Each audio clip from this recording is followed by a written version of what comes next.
Good morning. Good morning. I love this book, Aloha. I was just talking about Maui, so I appreciate that little sign from the universe. Yes, I love when the universe gives us little nods. The other day I was like, oh, I need some breadcrumbs, universe. And then they sprinkled a few that day. I was like, yes, it's a two-way, between us and the universe, all that is, the source. But yeah, welcome everybody to our third and final episode in this series, all about the victim triangle. The first episode we talked about being a victim or being in the victim energy. We talked about being a rescuer, savior, and today, we're talking about the persecutor. I like to call it the villain. When you're playing the villain for somebody or somebody's being a villain for you, and this energy is so heavy for me, and something I've definitely battled throughout my life, and something I'm very aware of. But yeah, do you have a mug for today, Lisa? I do. I have my This Morning mug. And I didn't even do that on purpose. I just looked at it just now, but this is from our original morning show. Yes. Oh my God, that's amazing. Great minds think alike. I love this. I love this. Me too. Yeah, the energy is so dang funky. And I know that this content is evergreen, so we won't, necessarily get into the specifics of what's going on in the energy field today, but it's an interesting and wild time to be alive. But I think we all selected to be here and learn lessons. And as I often say, I was probably incredibly intoxicated. I would like to think it was like vodka soda with lime on the other side, kicking back and like, sure, send me in, I'll go. And then I'm sitting here like sober. Like, oh boy, what the hell did I do? That's a good way to put it. I think I was like, oh, yeah, I'm going. But I think I made a lot. I was like, these people better come with me if I've got to go do this.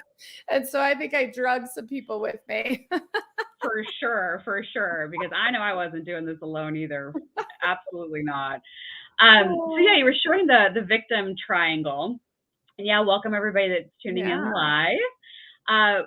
You showed the dreaded drama triangle, and the persecutor is the energy that we're going to be talking about today. And I went back and forth on my example of, because I have so many around the villain persecutor energy. And listen, I am no saint. I am sure there are people in this world today that would point at me and say, she's this, she's that, right? But I've played both sides of this energy. But my example, I was sitting with it again this morning. I just changed my example. And I thought me being bullied in school was definitely one of these times that I could point back to. I mean, it was several females, little girls, right? Like I remember elementary school being incredibly brutal for me. And there was a time when there was a boy in one of my classes. I want to say this was probably about 5th grade. And he sold me the moon and the stars. Now, I'm a little kid, right? And so is he. But he tricked me into thinking he liked me. Oh, I've got a crush on you. I want you to be my girlfriend. And like, I bought it. But I was always made fun of, right? So I was like, oh, finally, like somebody likes me. What I didn't know at the time is that he went and told my classmates that it was a joke. How could he ever like me? And everyone was laughing behind my back. And then, of course, the reveal comes and he says, oh, I was just joking. I would never want you to be my young girlfriend, right? But I can point to other things that people said and did that were very, very mean.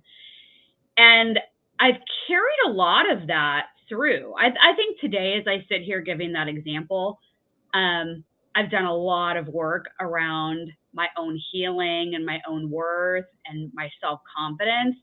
But I can point to things that even happened in my life 4 or 5 years ago that were a direct reflection of still feeling not worthy.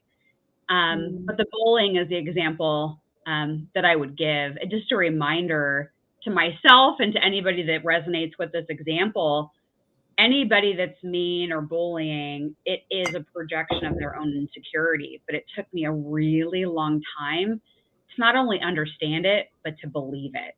So that's my example. Whew, man, I can relate. I appreciate you sharing that because I can definitely relate to the bullying. And I was thinking about what I wanted to share for my example because the first two, I used the same example, with the house cleaning and how I was the victim and then the savior at the same time. And I was definitely the persecutor being mad about it. But what I wanted to share is this denial of our own intuition, our own discernment, because for me, when I found myself in the persecutor role where I've been angry at somebody or, it's like that. I always think like it's such a teenager thing, but it's like you finally tell somebody off, right? Like that's the immature energy of it. And it always comes from me seeing and understanding that what's happening is not okay, and not saying it and not listening to myself and not ending the relationship or whatever it is. And then all of the sudden I become the persecutor. And I think of one of my ex-boyfriends for sure. Like he just kept taking advantage, and I understand why, and I understand why I allowed it to happen, but I watched it kind of like you watch a speeding train coming towards you, but you don't move out of the way. And then when I finally got angry and let out what I was feeling, it was incredibly hurtful to him. And of course the relationship ended, from that. And that persecutor, I share that because I think we often become the persecutor because we're denying our own emotions. We're denying our own intuition. And how many times do we say to our girlfriends after a relationship or after, whatever kind of experience, we're like, I knew it. Like I saw this coming, or, I knew the red flags and I ignored them anyways. And so I think that the persecutor, when we talk about like self-inquiry, part of why I brought this up is because I think the persecutor role is really inviting us to really step back and listen to what we know inside of ourselves and to trust that. And that's part of this great awakening, is to really step back. It's really easy to persecute mainstream media or to persecute the government, right? They're hurting us or taking advantage or whatever they're doing. But what are we doing? And are we listening to our intuition before we engage in certain things?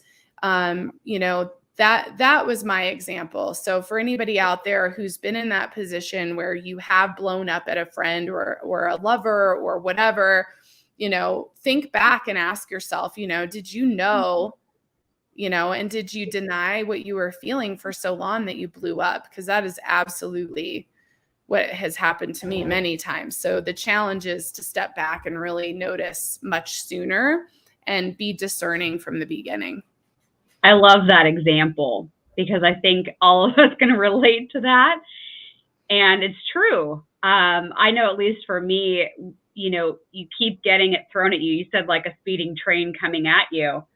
And unless you're really using discernment and trusting how you feel, and you stop it earlier with your boundaries, you might get bulldozed. And then, of course, you're going to blow up and get angry. I love that example. That's a really good one. I actually put together a few things on how I knew I was persecuting someone. I love it. Well, before you get there, hold on. Let me just share. Leslie says about your story. She says, that's awful. Similar story. 7th grade, a boy asked me to be his girlfriend. And when I said yes, he said, you're right. Yeah, right. You're too ugly. Oh, God. Our school age years were awful. They were so tough. I remember having a conversation with my dad. I would venture to guess I was probably about 14 years old. And I was so down about being made fun of and how I looked. And I remember him turning to me, and it was very kind and very gracious. But he's like, just wait until you're like 18, 16 to 18. Like, you're beautiful. So just give it like a little bit more time. It's going to be okay. He was trying to like give me the light at the end of the tunnel because it was so brutal. So yeah, it definitely got better. It got better, and I'm glad I didn't peak in middle school or high school, right? But and I think a lot of the things I did have to go through in an early age really set me up for the success, later on in life. But yeah. Yikes. Okay, so I knew I was persecuting someone when I wanted them to hear me, even if they didn't want to hear me. I felt like I was trying to prove a point. I was trying to change someone's mind about something they said or they did. I was attempting to be in control, and I could feel anger, irritation, lack of safety, and lack of approval. Dang, those are good. I know when I know I've been a villain for somebody because the speeding train has run me over and I come out with my claws. Yep. I completely change my energy, and I know that my words and my tone have a bite to it.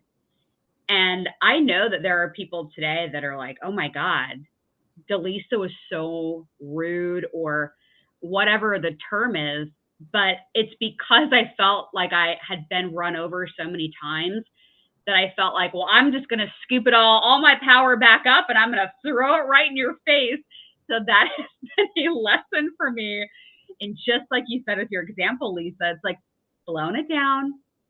And when they show you who they are the first time, believe them and act from that moment rather than letting them back over the train and run you over again, and over the cycle goes. So yeah, that's how I know I was persecuting somebody.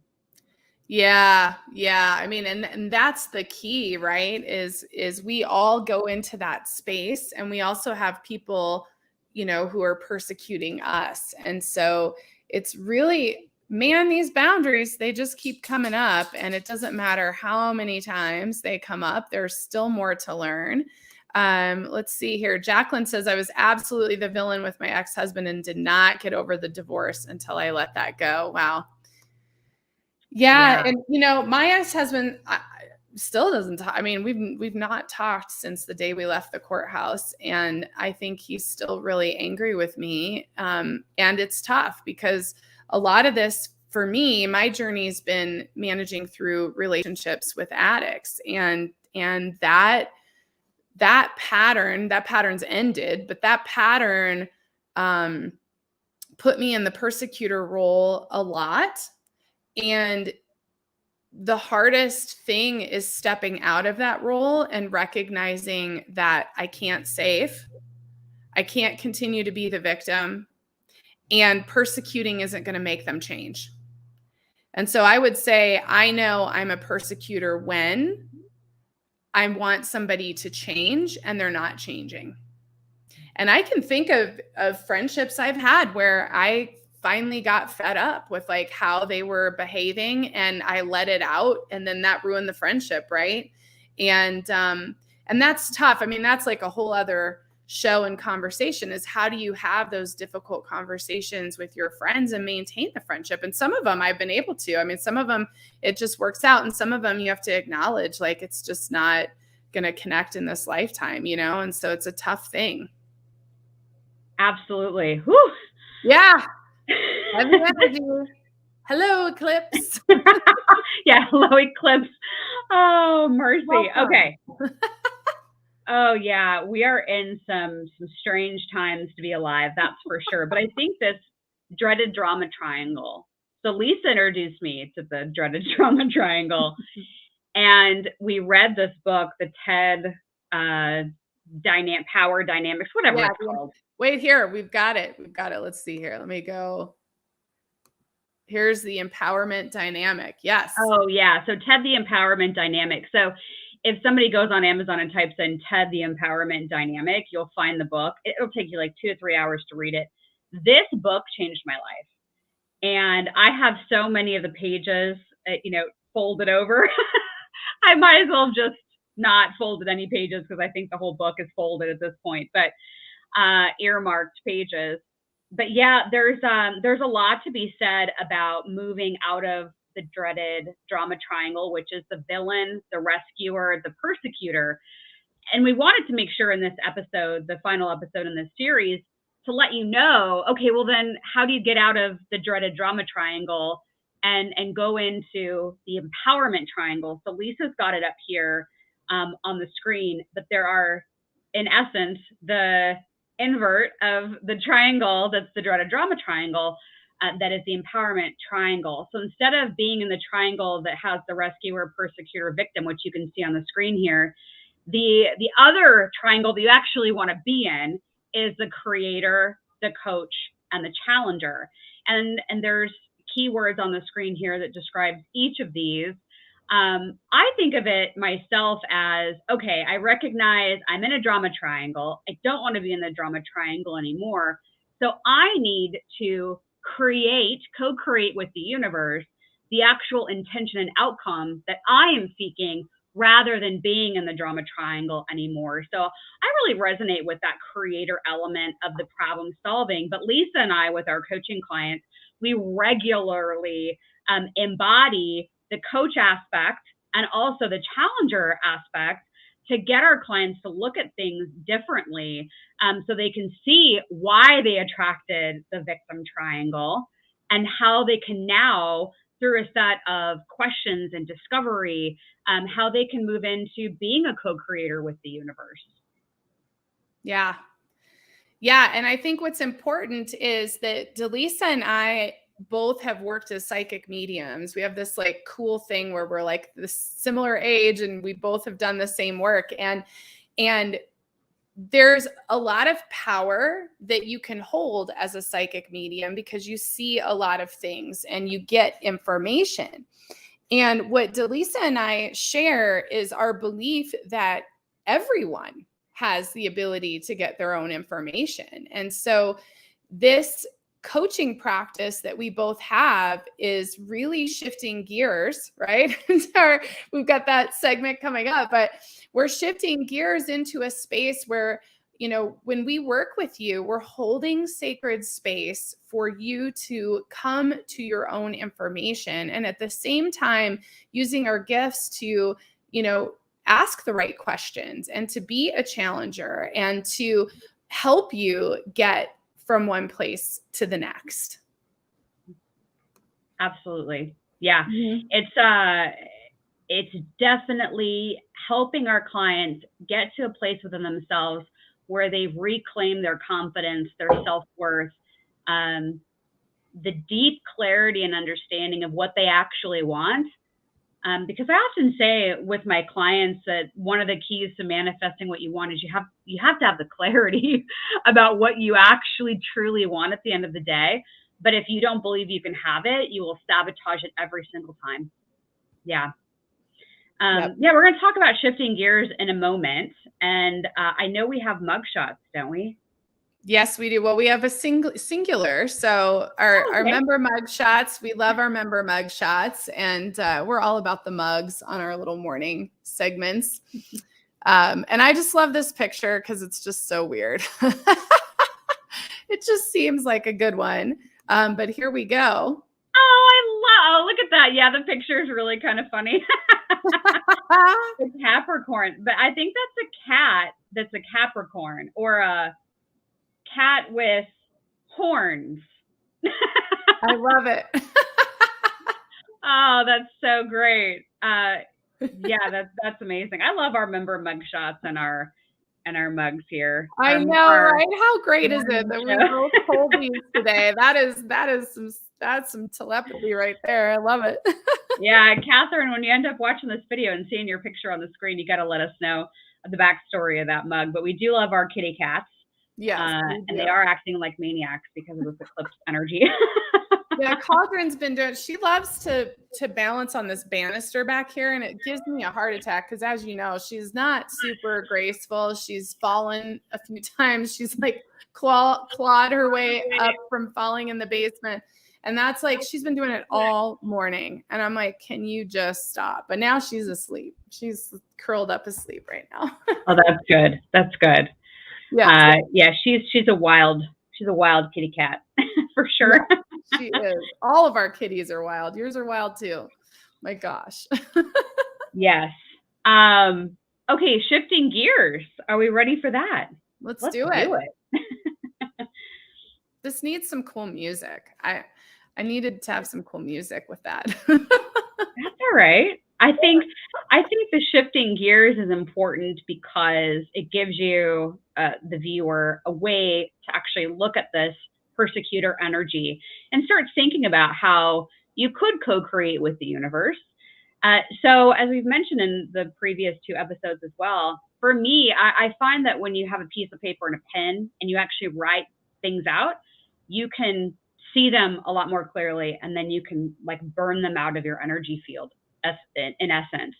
So this time I want you to really look at the persecutor energy, and I want you to ask, how have you been the persecutor, and who has been a persecutor for you? So I would suggest one piece of paper and listing out the ways that you've been a persecutor and a villain, not to like judge yourself or bash on yourself, but it's more like, oh, I see that I've played this part. And then on the second piece of paper, I would write out the ways that people have done it for you. So looking at both sides of the equation, because I think we all play roles for each other, to help us evolve and to grow.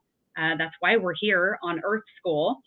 And then I also want you to ask yourself, perhaps on a third piece of paper, what are the stories that you're still telling yourself about the persecutor energy to keep yourself safe? Because I've learned with the persecutor energy, at least in the way I've seen it play out, is when we start yelling or we act out or we shut down and we're this villain, or persecutor, it often comes up in the frequency of safety. That, okay, you've run me over, and now here is my big old boundary, my big old wall. You're not getting anywhere through this. And it often shows up in the energy field of people as a way of creating this wall and this boundary around them to keep them safe so that they don't go through it again. But we know that until you really work with somebody who knows what they're doing, like Lisa or myself, you'll probably keep manifesting the victim triangle dynamics in romantic relationships and friendships and who you work with, the kind of company you work for. You'll keep manifesting them until you heal the root of the energy that's causing all of these dreaded drama triangle dynamics. Yeah, 100% agree. All right. Well, that's what I had on my agenda. Well, I think we need to tell people how we're working with people these days because, you know, as Dallisa said, really, here's what I find interesting. And again, like Dallisa said, this is evergreen content and we're in the middle of an eclipse. And it was the last eclipse season at the end of 2021 where both Dallisa and I really had our own awakenings, and it just happened to be together, which was nice. So we had somebody to talk to about it, but we had our own awakenings to how we were engaging in the dreaded drama triangle, and really started working through how we want to help people. And so both of us have evolved our practices to be able to support you in a whole new way and using our gifts. And so let's talk about that, Dallisa. Like, do you want to share with everybody how you work with people and what you have open right now? Yeah, absolutely. Thank you. So I do blend the intuitive insight that I get with clients with transformational coaching. So for my coaching clients, it really is about showing up regularly with me and doing about an hour each time, where we look at all these energies, why they're showing up, why you're manifesting them, how do we clear them, and how do we manifest the big dreams that you have. I think everything already exists in the quantum field, but we've got to get your energy aligned with that vision and that dream so you can actually grab a hold of it. It really depends on the client. I do free consultations to see if I'm a good fit, if they're a good fit. But generally speaking, I have clients that will see huge results within the first few sessions. Some clients, if they're really kind of approaching this maybe for the first time, or they haven't done this work in a while, sometimes it's, a couple months we work together. But if it's somebody who's got one thing that they're working on and they really want to put it behind them and heal that part of themselves, usually it's about 4 sessions. But yeah, I have a couple of spots right now that I can take for coaching clients. So anybody that would be interested in that, they can go to spiritandspark.com and scroll all the way to the bottom, and you'll see a contact page. You can just send me a note through there and ask for the coaching application, and I can send that over just to see if we're a good mutual fit. And if so, then we'll do a complimentary consultation to have a conversation around it. And yeah, that's what I've got going on. What about you? I love it. Yeah, I have similar. I have my Sacred Creator program, and I incorporate a lot of worksheets and tools from both my quantum coaching certification and also codependency training. And so for those of you who are really, I would say we can work on anything. And I really specialize on those of you who really want to move out of toxic relationships, both romantic and platonic, and really be able to move out of this drama triangle and be able to have a healthy relationship with yourself and create a healthy relationship with someone else. And my Sacred Creator program, I do have some openings there as well. I'm about half full, so I've got 4 or 5 slots left. And that you can find when you go to my website. You can just go to one-on-one sessions up in the menu bar, and all the information is in there for health and wellness, but you'll also see Sacred Creator there. I have a special price. So if you are working with me on a monthly basis, it includes all of the content and VIP in my portal, which is really important because I have 7 video courses in my portal, and those actually work in conjunction with the Sacred Creator program. So you have homework and you have things to learn and to work on and to understand, and you can open your gifts, but you can also learn how to do the inner work so that when we're doing the conversations and having those coaching conversations, you can actually get some additional support from me outside of the session as well. So, and same thing, I combine my gifts, but I'm really allowing the information that I receive to land and to help guide me in how to ask questions and where to guide you and what tools would be helpful versus just giving information, because I think that is what's disempowering, and it's all about emboldening and inspiring. Amen to all of that. I completely agree. Yes. Yeah. So make sure you reach out to Lisa and I and see what may be the right fit for where you're at in your life. And like we've said, it could be one specific thing you're trying to work on, or it could be that you just see a pattern and you want to take a deeper dive into big sections of your life. So we can definitely accommodate clients that are going through a variety of different life challenges and relationship challenges. So beautiful. Is there anything else that we want to add before we close out today? I don't think so. I'll see you guys at noon on Buddhist Biohacker today. We have Deanna Hansen on from Black Therapy. Always love talking to her. What about you, Dallisa? I've got special sessions I'm going to be announcing next week for myself and a couple of the practitioners on my team for Friday the 13th. May has a Friday the 13th, so we're going to celebrate that. So make sure you're on our email list at spiritandspark.com so you'll be notified when those special sessions go on sale.